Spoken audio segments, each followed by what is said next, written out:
This was a very bad idea. She knew it was a bad idea. But she was still here, and she was still doing it. She stopped at the door of the suite she had been directed to, slid the security card into place, then pushed open the door and stepped inside.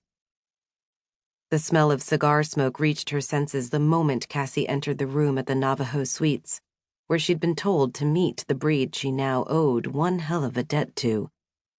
The scent of the tobacco, rather than acrid and distasteful, was a bit mellow, soothing, rather like those she'd known other breeds to indulge in. That was at least something familiar, something not so disconcerting as the decision she'd made to come here. God, she didn't even know his name. All she knew was the number she'd been left 6 years ago and the message that accompanied it. You were beautiful in the moonlight, little halfling. If you need me, call. But there will always be a price to pay, the note had read. And she had made the call often over the years, though she was never certain why she could trust him so easily. The price had begun small, but with each call made, it had grown steadily.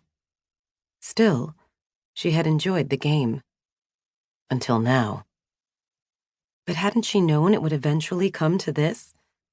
What woman agreed to sleep with a man whose name she didn't even know? Whose face she'd never seen? A crazy woman, that was who. Or a very desperate one.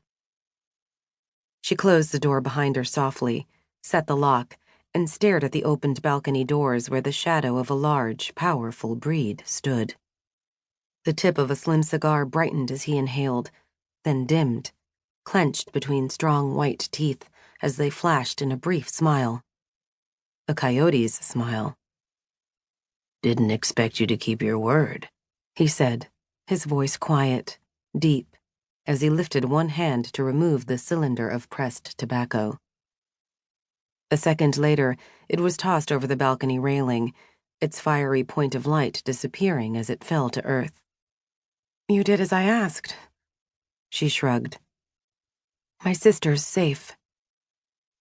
God, if only she had known sooner that her twin, Kenzie, had been taken.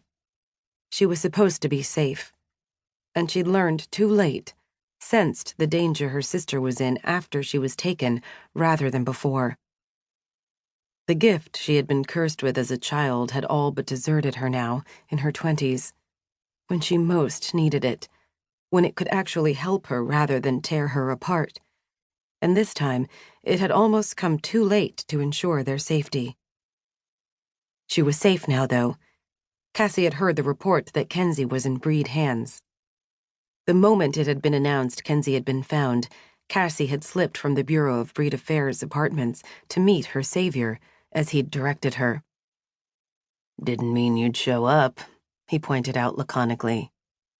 "It's not as though I could sue for breach of agreement." He was right. So why had she shown up? She could have ignored their bargain once Kenzie was safe.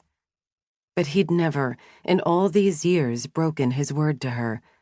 No matter how dangerous her requests, no matter how difficult, he'd always come through for her. As he said, he couldn't sue her. There would have been nothing he could have done if she had chosen to ignore the deal she had made with him.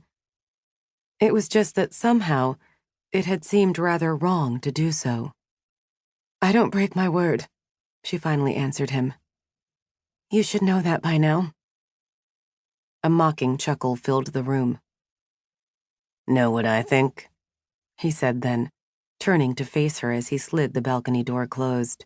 The blinds closed automatically behind him. "Does it matter?" She was certain she didn't want to know what he thought. "Oh, I think it matters," he answered, his voice low. "I think it matters very much."